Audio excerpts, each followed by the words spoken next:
ప్రభుత్వ పాలనలో అవినీతిని అక్రమాలని అరికట్టేది ఎవరు?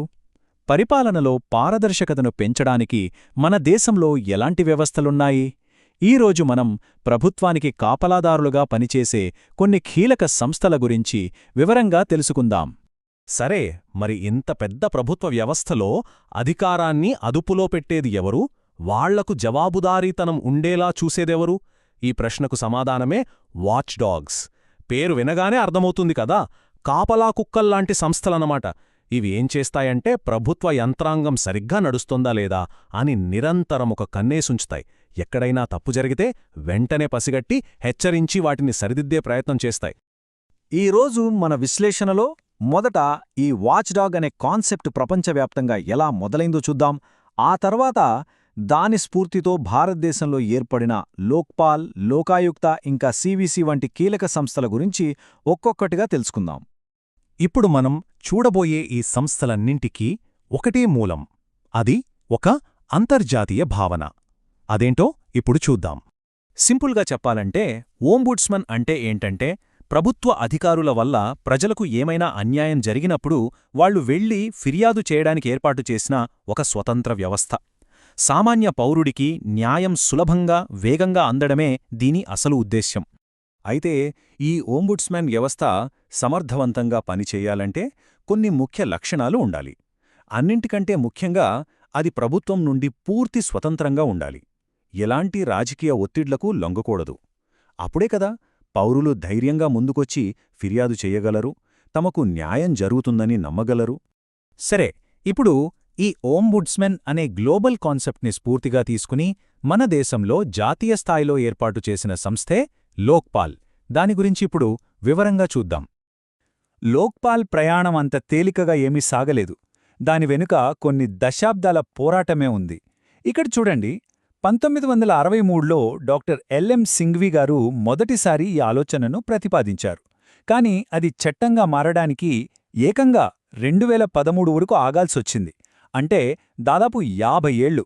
ఈ మధ్యలో ఎన్నోసార్లు లోక్పాల్ బిల్లుల్ని ప్రవేశపెట్టారు, కాని అవన్నీ విఫలమయ్యాయి. ఫైనల్గా 2013లో the Lokpal and Lokayuktas act pass అయింది. ఆ తర్వాత 2014 జనవరి 16న ఇది అమల్లోకొచ్చింది. ఇప్పుడు ఈ తేదీలు, ముఖ్యంగా 2013 చట్టం, 2014 అమలు తేదీ, ఇవి పోటీ పరీక్షలకి చాలా చాలా ముఖ్యం. లోక్పాల్ ప్రధాన లక్ష్యమేంటంటే చిన్న చిన్న అవినీతిని పట్టించుకోవడం కాదు, దేశంలో అత్యున్నత స్థాయిలో జరిగే అవినీతిని అరికట్టడం. ప్రధానమంత్రి, కేంద్ర మంత్రులు, పార్లమెంట్ సభ్యులు ఇలాంటి ఉన్నత పదవుల్లో ఉన్న వాళ్లమీద వచ్చే అవినీతి ఆరోపణలను లోక్పాల్ విచారిస్తుంది. లోక్పాల్ నిర్మాణంలో కూడా ఒక ప్రత్యేకత ఉంది. ఇందులో మొత్తం సభ్యుల్లో సగం మంది, అంటే 50% మంది న్యాయరంగం నుండి వచ్చినవాళ్లు ఉండాలి. మిగిలిన సగం మంది సభ్యులు ఎస్సీ, ఎస్టీ, ఓబీసీ, మైనారిటీ వర్గాలు ఇంకా మహిళల నుండి ఉండాలి. దీనివల్ల ఏమవుతుందంటే, ఒకవైపు న్యాయపరమైన నైపుణ్యం, మరోవైపు సమాజంలోని అన్ని వర్గాల ప్రాతినిధ్యం ఉండేలా చూసుకున్నారు. లోక్పాల్ జాతీయ స్థాయిలో పనిచేస్తే దానికి ప్రతిరూపంగా రాష్ట్ర స్థాయిలో పనిచేసే సంస్థే లోకాయుక్త. దాని గురించి చూద్దాం. ఇక్కడ ఒక చాలా ఆసక్తికరమైన విషయం గమనించాలి.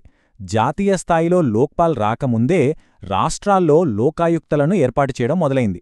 1966లో మొదటి అడ్మినిస్ట్రేటివ్ రిఫార్మ్స్ కమిషన్ దీన్ని సిఫార్సు చేస్తే 1971లో మహారాష్ట్ర మన దేశంలోనే మొట్టమొదటి లోకాయుక్తను ఏర్పాటు చేసిన రాష్ట్రంగా నిలిచింది. ఇది చాలాసార్లు పరీక్షల్లో అడిగిన ప్రశ్న. ఆ తరువాతే మిగతా రాష్ట్రాలు ఒక్కొక్కటిగా దీన్ని ఏర్పాటు చేసుకున్నాయి. లోకాయుక్త విధులు కూడా దాదాపు లోక్పాల్ లాగే ఉంటాయి. కాని దీని అధికార పరిధి కేవలం ఆ రాష్ట్రానికి మాత్రమే పరిమితం. ముఖ్యమంత్రి, రాష్ట్ర మంత్రులు, ఎమ్మెల్యేలు ఇంకా ఇతర రాష్ట్ర ప్రభుత్వ అధికారుల మీద వచ్చే అవినీతి ఆరోపణలను ఇది విచారిస్తుంది.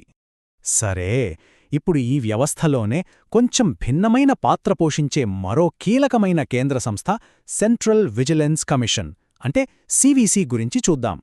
సివిసి ప్రస్థానంలో 2 సంవత్సరాలు చాలా ముఖ్యమైనవి. 1964లో సంతానం కమిటీ సిఫార్సుతో దీన్ని ఏర్పాటు చేశారు. కాని అప్పుడు దానికి చట్టబద్ధత లేదు. అది కేవలం ఒక ప్రభుత్వ ఉత్తర్వు మీద నడిచింది. కాని 2003లో సెంట్రల్ విజిలెన్స్ కమిషన్ యాక్ట్ ద్వారా దీనికి చట్టబద్ధమైన హోదా అంటే స్టాట్యూటరీ స్టేటస్ ఇచ్చారు. దీనివల్ల సిబిసి ప్రభుత్వ జోక్యం లేకుండా స్వతంత్రంగా పనిచేసే అధికారం సంపాదించుకుంది. ఈ 2 సంవత్సరాలు గుర్తుపెట్టుకోవడం చాలా అవసరం. ఇక్కడే ఒక చాలా ముఖ్యమైన తేడాన్ని మనం గమనించాలి. అదేంటంటే లోక్పాల్కి సివిసికి మధ్య ఉన్న తేడా. సివిసి ఒక ఇన్వెస్టిగేషన్ ఏజెన్సీ కాదు. అంటే ఇది నేరుగా కేసుల్ని దర్యాప్తు చెయ్యదు. మరి దీని పనేంటి? సింపుల్గా చెప్పాలంటే ఇది ఒక సూపర్వైజర్ లాంటిదన్నమాట.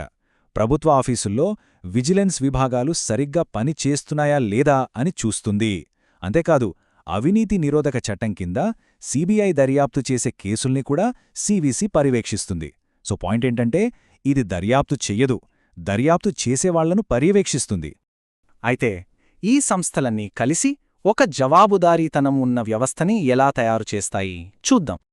ఇప్పటిదాకా మనం మాట్లాడుకున్న విషయాలన్నింటినీ ఈ టేబుల్ ఒక్కసారిగా చూపిస్తుంది. చూడండి, లోక్పాల్, సివిసి అనేవి కేంద్ర స్థాయిలో పనిచేస్తాయి. లోకాయుక్త రాష్ట్ర స్థాయిలో పనిచేస్తుంది. ఇక వాటి పనుల విషయానికొస్తే లోక్పాల్, లోకాయుక్త రెండూ అవినీతిపై విచారణ చేస్తాయి. కాని సివిసి మాత్రం విజిలెన్స్ అడ్మినిస్ట్రేషన్ని పర్యవేక్షిస్తుంది. రివిజన్ చేసుకోవడానికి ఈ టేబుల్ చాలా బాగా ఉపయోగపడుతుంది. అంటే చివరిగా మనం అర్థం చేసుకోవాల్సిందేంటంటే ఈ సంస్థల్లో ఏ ఒక్కటీ ఒంటరిగా పనిచేయదు. కేంద్ర స్థాయిలో లోక్పాల్, సివిసి, రాష్ట్ర స్థాయిలో లోకాయుక్త ఇలా అన్నీ కలిసి ఒక బహుళస్థాయి రక్షణ వ్యవస్థలా పనిచేస్తాయి. ప్రభుత్వంలో జవాబుదారీతనాన్ని, నిజాయితీని కాపాడటంలో ఈ వ్యవస్థ చాలా కీలకం. చట్టాలున్నాయి, సంస్థలున్నాయి, అంతా బాగానే ఉంది. కాని అసలు సవాలు ఇక్కడే మొదలవుతుంది. రాజకీయ, పరిపాలనా ఒత్తిళ్లను తట్టుకుని ఈ సంస్థలు నిజంగా స్వతంత్రంగా పనిచేయగలవా? ఈ కాపలాదారులకే కాపలా ఎవరు? ఇది మనమందరం ఆలోచించాల్సిన ప్రశ్న.